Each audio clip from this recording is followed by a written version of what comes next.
Okay, today we have 24T clutch plate, slip clutch assembly apart. This is the front hub.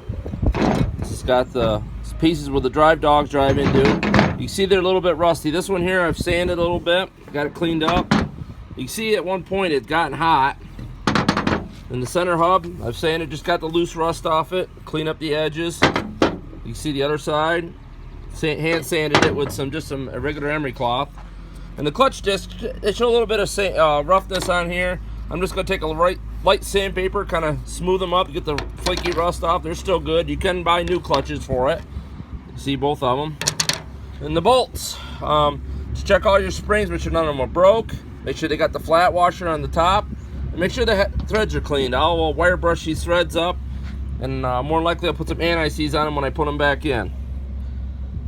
And I will post another video of the clutch fully assembled and being put back on the baler. If you have any questions, 607-846-5959. Thank you.